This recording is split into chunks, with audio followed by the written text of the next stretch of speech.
This is a Film Stories original podcast. We made this.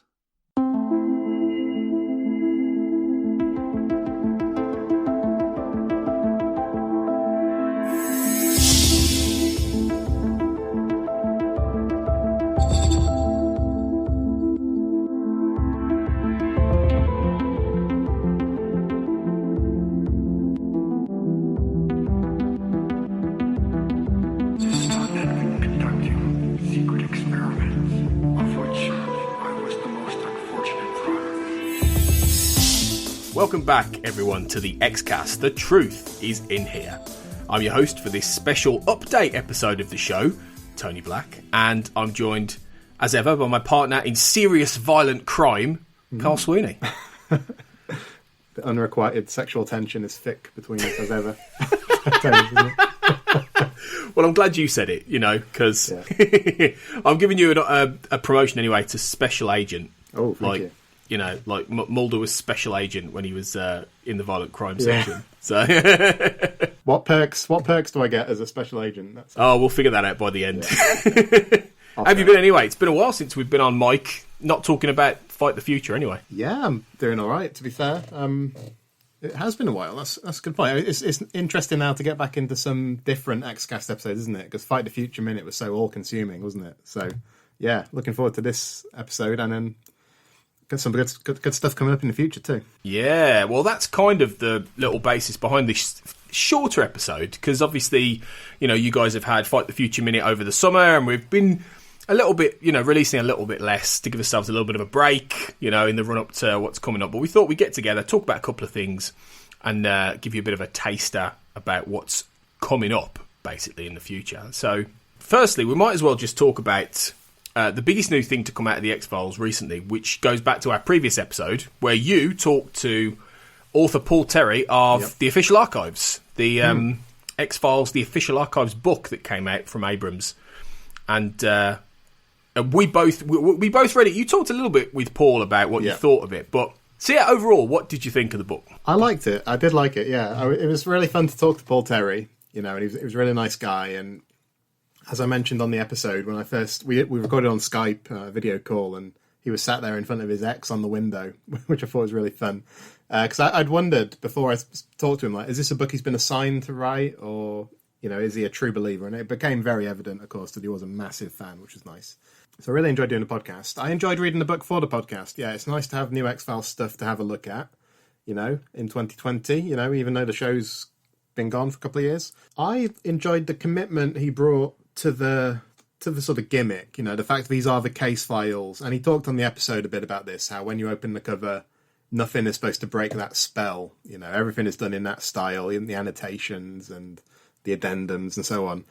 So I enjoyed that. I think that because it's an inherently kind of dry style of text, I don't think you'll get the same level of fun from reading a case file as you will watching an episode, but it's a very nice supplement, I thought, and I'll definitely be there for future. It sounds like there's the potential for one or two extra books, doesn't it? So, yeah, I thought it was nice. I thought that some of the things like the Layla Harrison annotations did add a level of enjoyment to it that wouldn't have been there if it was just the Mulder Scully case files.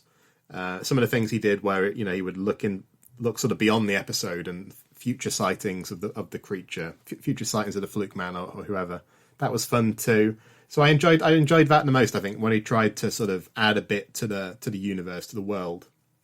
I thought that, he kept to the gimmick. He kind of set himself well. It was really interesting to hear him talk a bit about like Chris Carter's involvement, wasn't it? And like Frank Spotnitz and Vince Gilligan and people like that. So there were lots of little Easter eggs in there too.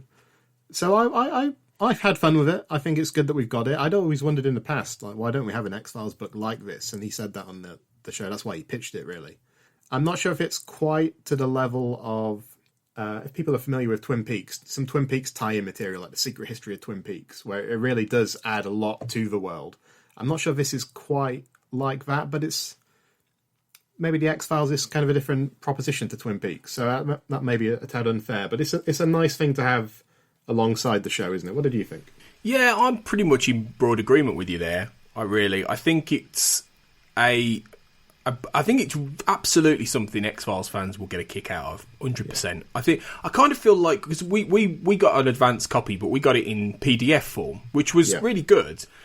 But I kind of feel like having the actual book would make the real difference. I think reading this digitally is fine, but having the actual thing in front of you can leaf through and go back to and look at, I think would make a real difference ultimately. So yeah, I did enjoy it a lot. I thought there was a lot in there that was it looks great. They've clearly put lots of care into it and a fair bit of money behind it. It's not just any old cheap thing. And yeah, all the Layla Harrison stuff was great. All that stuff. I suppose the only things I kind of skipped were some of the case file, actually, the way they're written out. Although in fairness to Paul Terry, he constructs it as a case file. He does it in an interesting way. But I skipped a bit of that, really.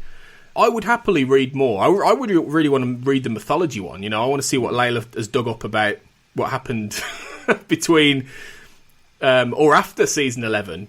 Between the season, the old show and the revival and all these things. I think there's definite room for some fascinating stuff there.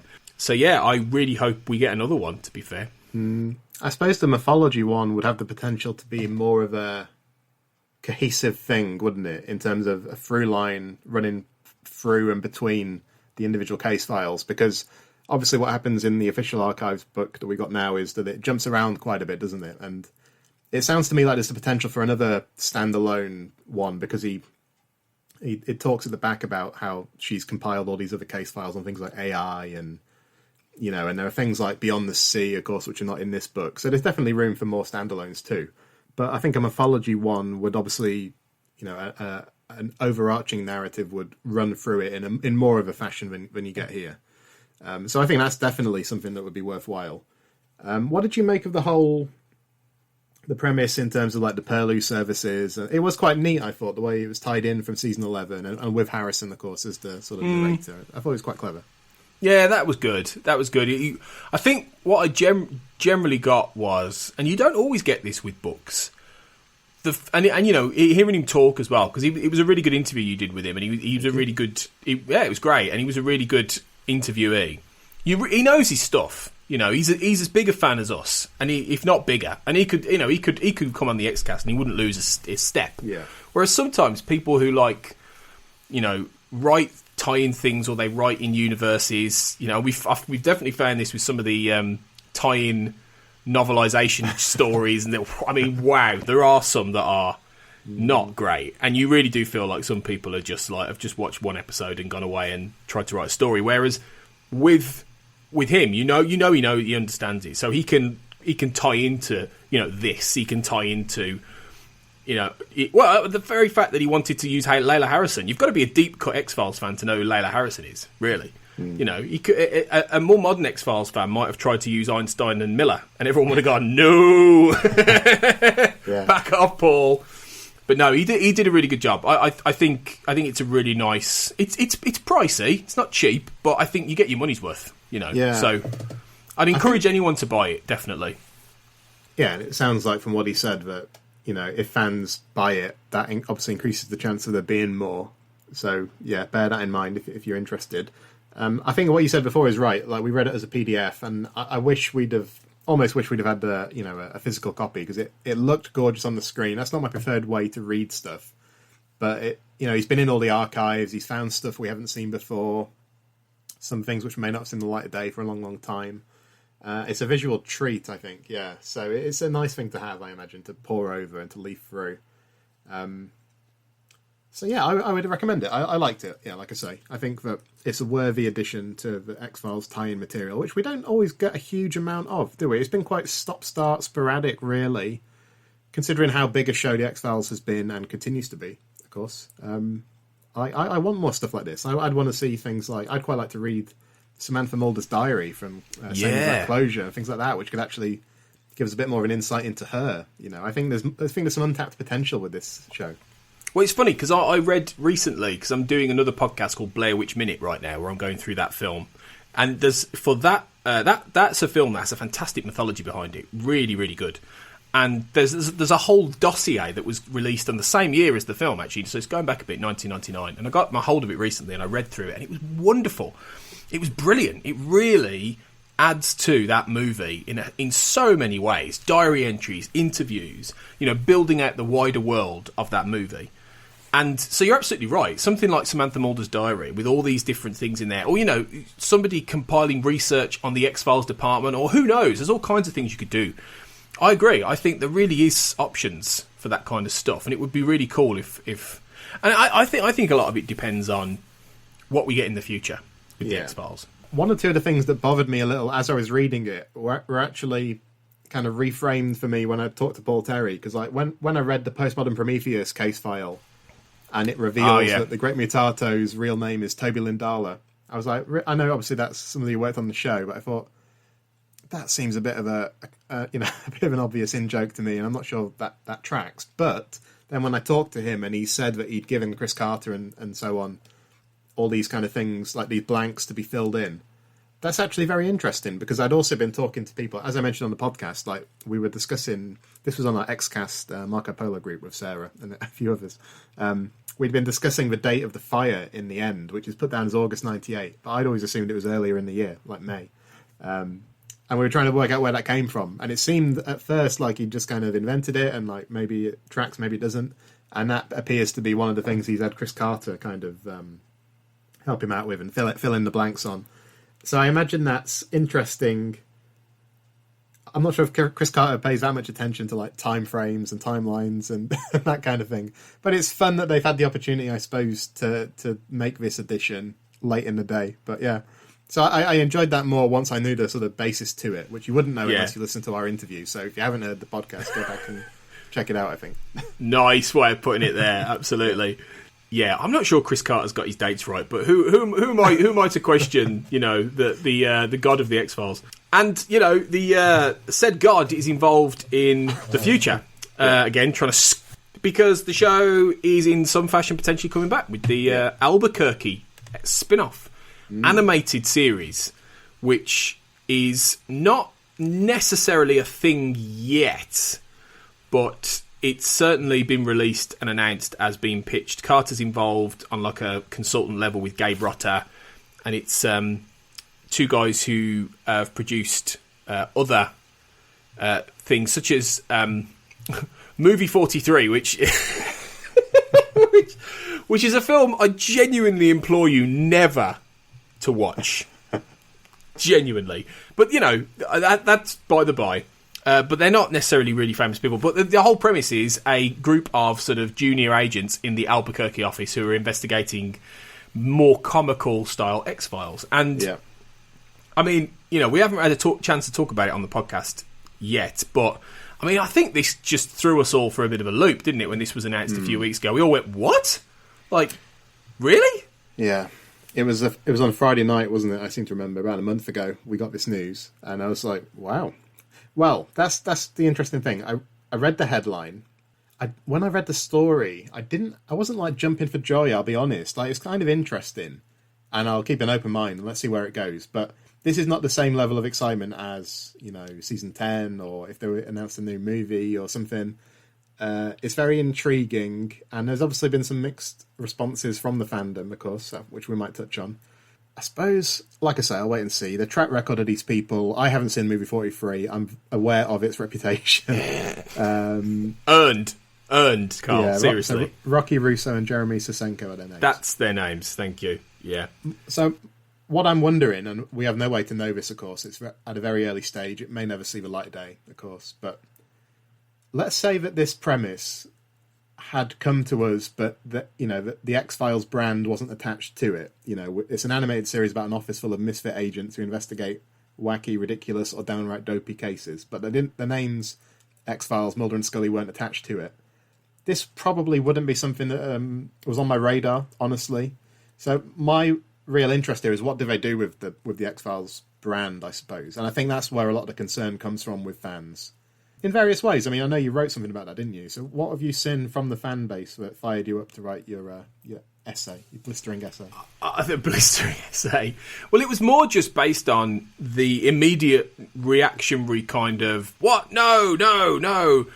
It's not got Mulder and Scully in it. No. And that's kind of the core thing. I think we really have to accept the reality that, A, the X-Files is owned by Disney, if distantly. You know, it's never going to crop up on Disney Plus, but it's owned by Disney. And any major corporation who has a brand that has cultural value and recognition, and the X-Files certainly does, you know, it's absolutely something that most people, even if they've never really watched the show, have heard of the X-Files, certainly of a certain age.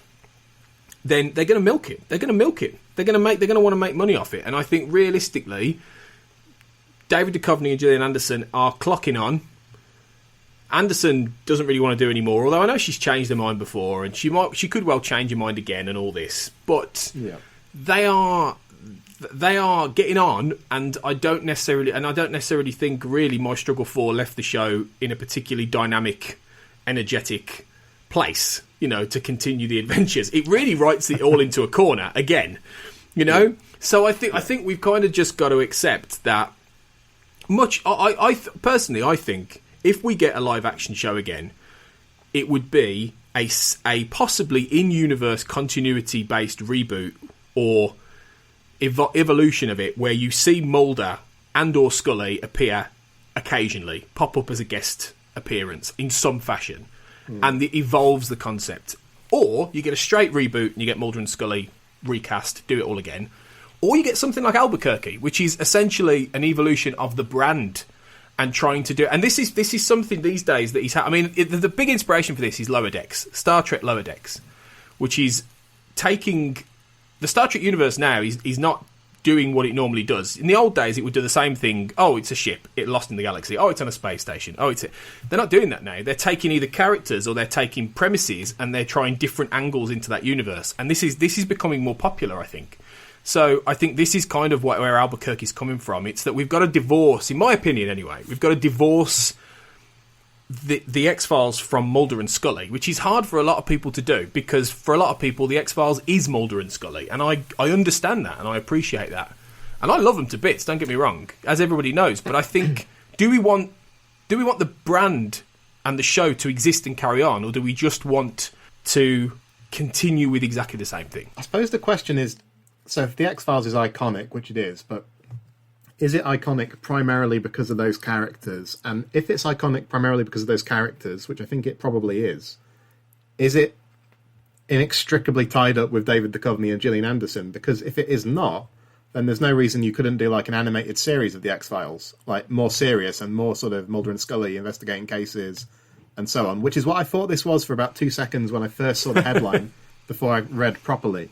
You know, which I think could be a very, very productive thing to have. Like, yeah, I've just recently been watching Batman, the animated series from the early 90s, which is sort of from after the Tim Burton films came out. Yeah. And it's really, really good. It's probably better than the Tim Burton films, you know. And it works for kids, it works for adults, which I think is what... I mean, we don't know. We don't have enough details about this yet, do we? But I imagine that the dream scenario is that this keeps people who like the X-Files already, as well as attracting new viewers who are less familiar or never watched it before or just weren't into it. So I think that's probably like the dream, isn't it? The goal. I think what's upsetting some people, or what people are nervous about maybe, is this idea that it might be making fun of the series, you know, because it's you know, this is the information we have, is that it's cases that are that are wackier or more ridiculous, you know. So I think people are worried about maybe if it's like spoofing the show, or if it's, you know, kind of looking down on the show in some way. We just have to wait and see. I don't know. You know, we just don't know. We don't even know if we're going to see this, do we? I think the network is committed to a script and a presentation, which I think a lot of things will never get beyond that stage, will they? So no. This might be something we never really see or even get much more news about. So who knows? Well, yeah, we just don't know. It might just die a death, and they might just pretend, oh, go no. You know, become one of those classic examples that you get in a lot of franchises of the ideas that never happened. You know, the unmade stuff, which is fair enough and fine. You know, I mean, a lot could depend on whether they just think it actually fundamentally works as a concept, and maybe Chris Carter's not sure. You know, maybe he's a bit like, well, we'll see. But I love the fact it's trying. It's thinking beyond the box. It's thinking about, because I mean, there is a big debate as well as to whether or not it should even expand outwards as a brand. You know, some people, I think our mutual friend Chris Knowles would say, no, you know, it should just be this weird occult thing from the 90s. rebooted in the. But then you really, when the reboot series happened, and we're a bit distant from them now, and we can objectively look at them a bit more. They were essentially 90s TV series that was just plonked 20 years later, really. They made it in exactly the same way. It wasn't a modern, fresh, innovative version of the X-Files. It was the X-Files, which is great, which is one of the reasons we lapped it up, even though it's probably, pound for pound, not as good as most of the older stuff. But I think really it's like, you've got to, it's whether or not we want to see this evolve. I do. I'll be honest, I do. I love the brand. I love the concept. I love Mulder and Scully, and I think an animated Mulder and Scully series with their voices, potentially, would be great. Great fun, and I think it would work really well.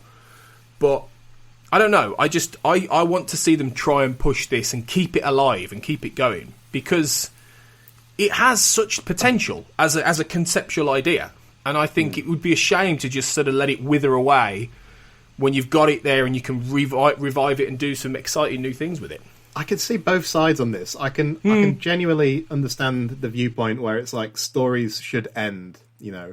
A television series doesn't have to carry on in perpetuity and have lots of spin-offs and stuff. It should run for a certain amount of time and come to a definite conclusion. I understand that, and I think I'm attracted to that idea. At the same time, I also am a fan of not just the X-Files, but certain other ongoing concerns, where I like seeing them go on and keep rolling and keep getting these new ideas and new inflections. So I can see both sides. I think if you had said to me, if you'd given me a wish list of things that could be done with the X-Files brand, I'd have, like a season 12, a third movie. Okay, yeah, reboot could be fun. Let's see what some new actors can do. An animated series, like I say, I think there's a lot of potential there because of the subject matter would lend itself really well to animation, I think.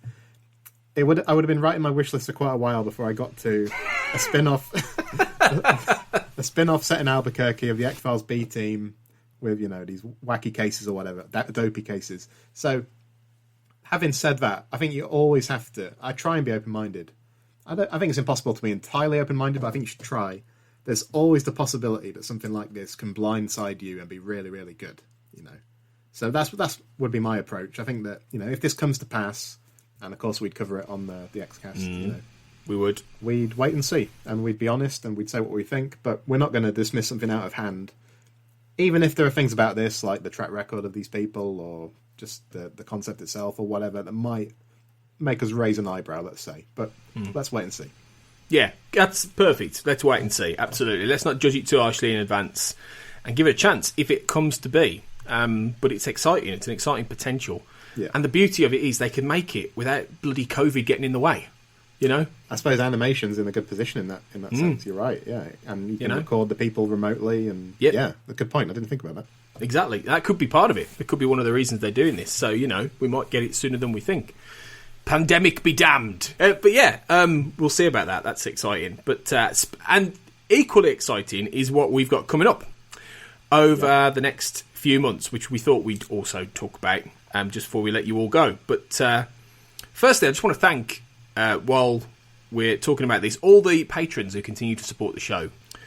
And we don't always talk about them too often on the podcast. We probably should talk about them more, really. But there's a bunch of about 35 people who consistently support the show financially and help with running costs of both the Xcast and, to be honest, that We Made This Podcast Network, which is really, really brilliant. And we are so grateful to all of you for helping us keep this show on the road for nearly 5 years. So there's lots of perks. I'm going to talk through a couple of them now, but there's lots of perks for patrons that you can enjoy. So if you want to join and help us keep the Xcast going and grow it and do different things with it, please do sign up at patreon.com, patreon.com/the Xcast.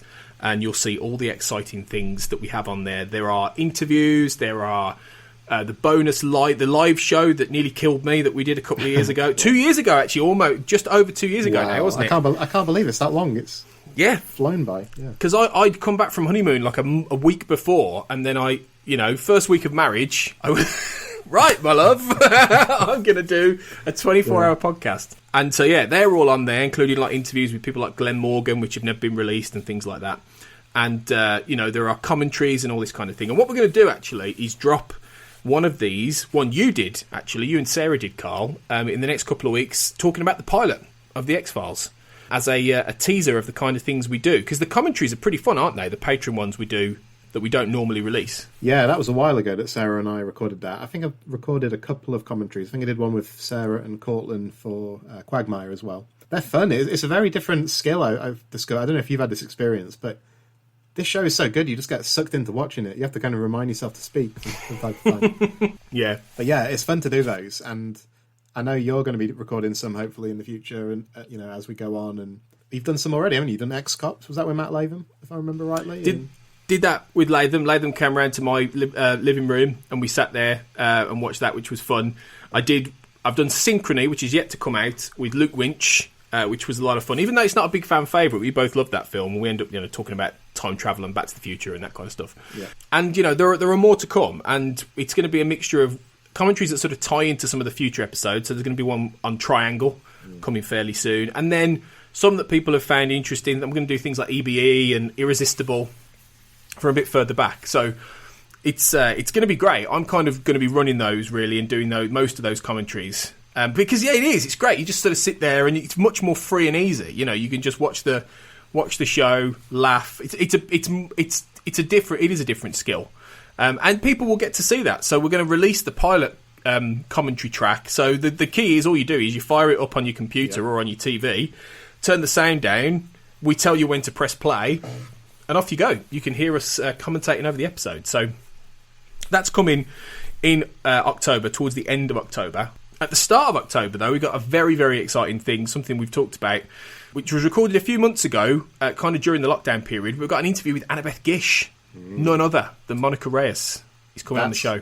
That's going to be a lot of fun for people to hear. It's really nice how she has become quite a big thing in the fandom in the last few years, isn't it? Because I don't know if you remember when the show was on the air, but there didn't really seem to be that many people who really liked Reyes, and some of the reviewers, I don't know if you remember the Television Without Pity recappers would call her Moronica and stuff like that. And, oh no, I never saw that. That's horrible.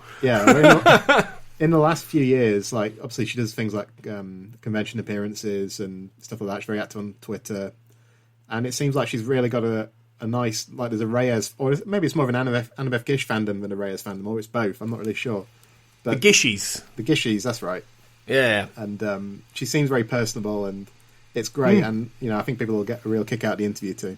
I do. I absolutely do. It's very good, and it's by people who are Gishies themselves, and are involved. So it's people that Annabeth has met, that she knows, and I think you'll find it's a really fun, relaxed interview. And she is really good with fans. She's great. She's got a real love of interacting with people, and I think understands how fortunate she is to be involved in something like this, which is fantastic. So big thanks to her for coming on the show. It is only going to be Patron. It's going to be Patron only for the foreseeable future. I think eventually we will put it out there for probably around the point that actually Monica crops up on the Xcast, which is a while away yet, because we're a couple of seasons away from when we get Monica on the show. But around that point, we'll probably release it as well for everybody. But if you want to get your hands on that in the short term, that's going to be coming out towards the start of October, just for patrons at the $5 a month or more level. So do sign up on patreon.com/the Xcast and help us keep the show on the road, and you'll enjoy that interview. Also coming soon, or returning soon, are the roundtables, which Marlene Stemme runs with many of the patrons who are involved, and it's a really nice way of sort of patrons being able to. Some people have found their podcast legs on those roundtables, who've done podcasts for the first time, and they've come on and they've talked about the X-Files, and that is all sort of arranged on our Patron zone, which we have on a Discord server, which is just we've just moved to, in fact. Which everyone who becomes a patron gets invited to, so there's lots of fun chat on there, and friendships have been made in this patron group, and people have come on these roundtables, and they're always really good chats, aren't they? Really good conversations about X-Files questions, or ideas that we don't necessarily talk about all the time on the actual show itself.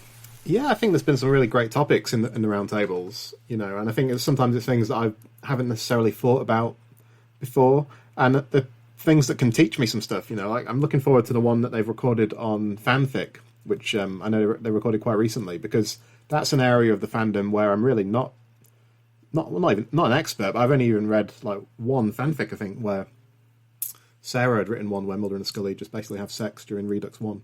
And I read that, and I'm quite interested though. I want to know what the canonical fanfics are and like what people really get out of it. Because like I say, it's not something that's ever really interested me, but it's a perfectly valid, fan activity. So yeah, the roundtables are great for letting us get into those things which maybe you wouldn't necessarily get into on the when we talk about the episodes of the show. So yeah, I agree. Yeah, I think if Sarah actually wrote the X-Files, like the TV show, it would basically just become like Outlander meets the Red Shoe Diaries. I think it would just be shagging and then a bit of investigation. Shagging. But yeah, definitely, you're absolutely right. There's some great stuff to come there. So they'll be coming back on a hopefully a monthly basis pretty soon as well, because we paused those while we were doing daily, like Fight the Future Minute. We didn't want to overload everybody, given we were giving them an episode a day, basically.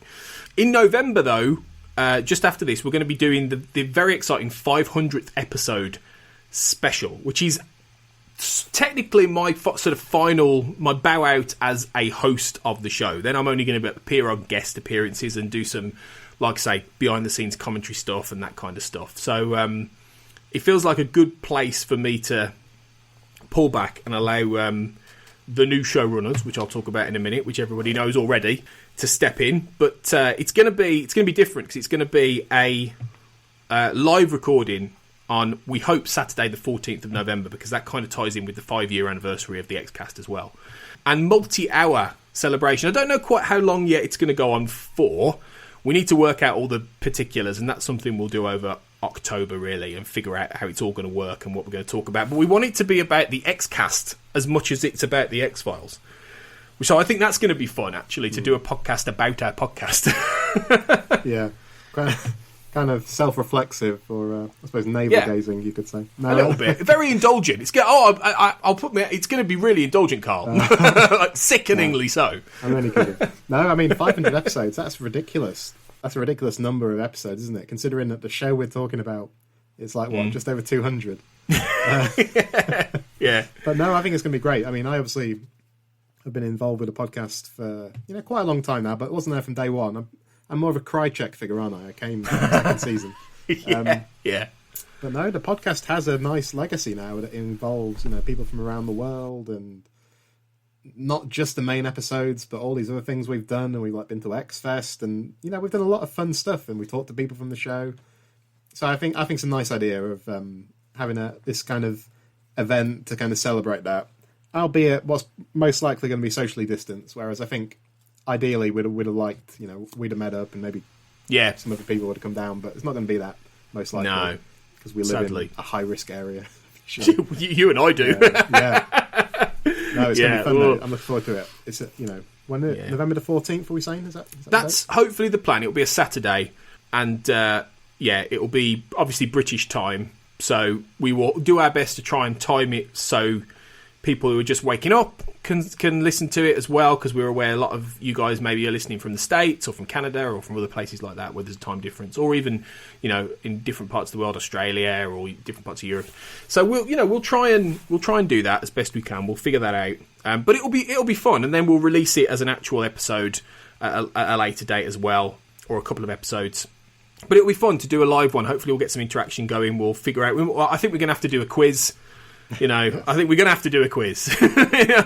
Maybe a quiz about the Xcast itself. Oh. That'll be fun. Maybe we'll do that. So there's like we'll be talking about it with all the patrons and stuff. So again, there's another reason to get involved, so you can help us shape that episode.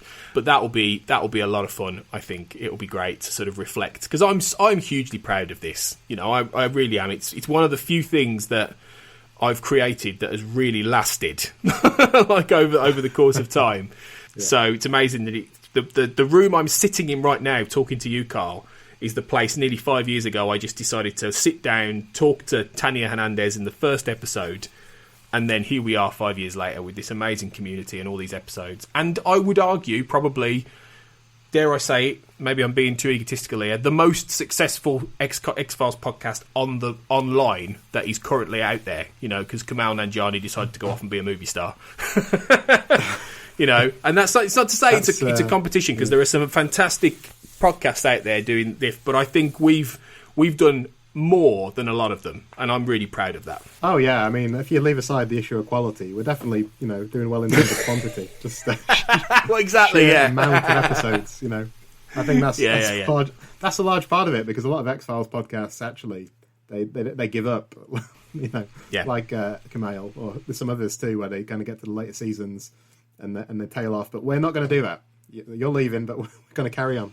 I don't know why you're leaving all this, though, Tony. I don't know why. Well, I'm only semi-leaving. It's like I'm becoming the executive producer who just lets everyone else do the work and just takes one of the credits at the end of the thing. Yeah. So I'll still be around. We're doing Arcadia for one thing, yes, which is going to be a good laugh. And that's the thing. Season 6 this is the last kind of thing we'll talk about. Season 6 is coming. Is coming soon, and I think we have a rough launch date for that, don't we? I think it's towards the end of November. We're going to kick off Season 6, because I think we want to try and tie in the Christmas episode at Christmas. So that's why we're leaving it a little bit longer, so we can put that out there. Mm-hmm. And obviously you, Sarah, and Kurt North are going to be the main showrunners and hosting most of the episodes collectively, in groups and things like that, with lots of returning guests. How excited are you to do this, Carl, and to get started on it? Yeah, very excited, because I think it's a season that a lot of people look on fondly. Obviously, it's the move to LA, so it's kind of a distinct era of the show as well as the podcast, And yeah, it's just fun to get back to our bread and butter, really. If we think about Fight the Future Minute, has been a great kind of detour. I mean, we were going to cover Fight the Future anyway, but it's quite a long time at this point since we've wrapped up season 5. So it's fun, yeah. I think the end of November, like you say, I think we've just started to really step up preparation, really, for season 6. So I think, like you say, Kurt, Sarah, and I are going to host the lion's share, but like Zach and Brandon, I think, have already recorded Drive. Kurt and Paige Schechter have just recorded Triangle. Sarah and Andy Blake have just done the first Dreamland. I think they're recording the second Dreamland over the weekend as we record. I think Marlene and Paige have done How to Go Stole Christmas. And then the three of us, Kurt, Sarah, and I, are going to record the beginning in a week's time. So we're getting a lot of these in the bag now, and it's fun, because there's some great stuff in season 6. Some of my favourite episodes, some episodes I haven't seen for a while. I'm looking forward to getting back to as well. So it's we're not saying this is like a radical new era for the X-Cast. We're still going to have a lot of the people who have contributed before and helped make the show what it is. So it's going to be great to kind of come in as a bit of a new broom, but I think, just engage with some of the people that we know and love so much already. So it's going to be great fun, I think. Yeah, absolutely. And, as I've said before, the only reason that I'm sort of stepping back a little bit is so I'm running the broader We Made This podcast network, and I've got a few other podcasts, and I'm writing another book and things like that. So, it's not that I'm leaving the X-Cast by any means. I'm still going to be doing the commentaries. I'm still going to be popping up as a guest on various episodes. Like I say, you, Sarah, and I are going to do, because we're going to make our yearly, after Detour, because we had so much fun doing Detour, we were like, right, every year we're going to do an episode together, the three of us. Yeah. And in season 6 it's going to be Arcadia. So, we're going to do that and stuff like that. So I will absolutely still be around. Yeah. So it's just reframing it a little bit, and it's going to be great. It's going to be really good. I'm looking forward to being a listener as much as recording them as well. So and obviously for patrons, you will get them slightly earlier by a couple of weeks as well. There's another perk. And we'll see. There might be some extra episodes, there might be some interviews, and there might be some special episodes to come. Well, Albuquerque, exactly. So there's loads of exciting stuff. But we're really thrilled that it's going to be carrying on into 2021. So we just thought we'd do a little update, didn't we, Carl, really, and give people a little bit of a taster as we head into the end of 2020. So this has been a nice little chat, talk about some X-Files. We haven't done it in a while. Yeah, it's been good, and it helps ensure that the 500th episode is actually the 500th episode. Not that that's the reason we've done this, but... No, but this is part of it, actually, because I realised, that I was like, oh, shit, it's going to be like episode 498. That doesn't work. So if anything, us babbling is getting us over the finish line. So Paul Terry writing that book helped us out, didn't it? Good on him. Cheers, Paul. That's why he did it. Let's be honest. But cheers, Carl. We will be. You're obviously going to be on the 500th episode, so we'll be back talking both together then on this show.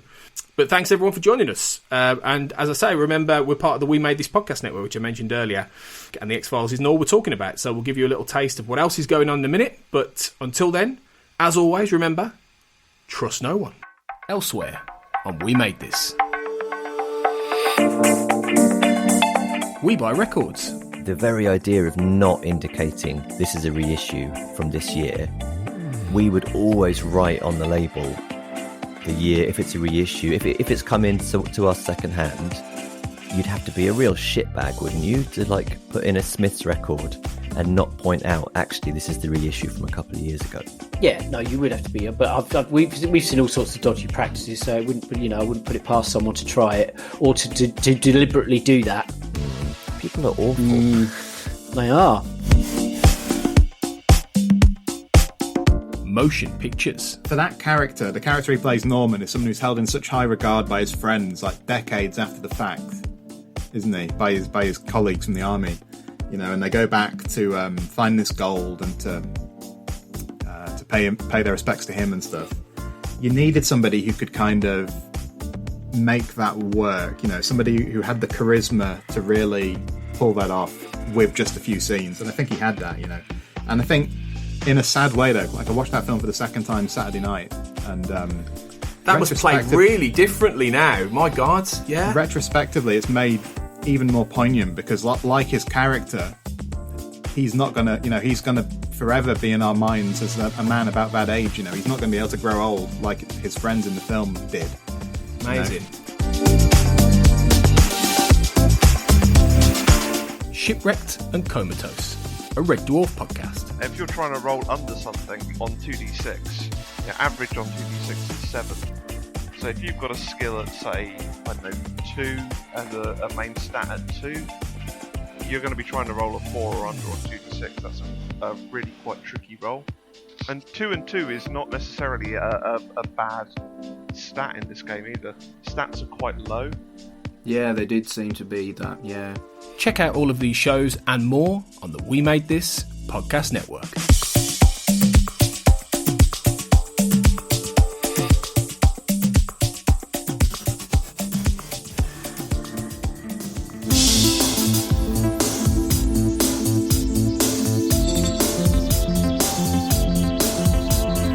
The Xcast, an X-Files podcast, is produced and hosted by Tony Black, alongside a dedicated team of podcasters and X-Files fans. You can find the show on Twitter at the X_cast, on Facebook by typing in the Xcast, or inside our group, the X-Files Basement, an Xcast podcast fan group, plus on Instagram by typing in the XFcast. If you're a fan of the show, why not support us on Patreon? Exclusive bonus episodes, early access to new episodes, plus become part of our Xcast community in the Patreon department.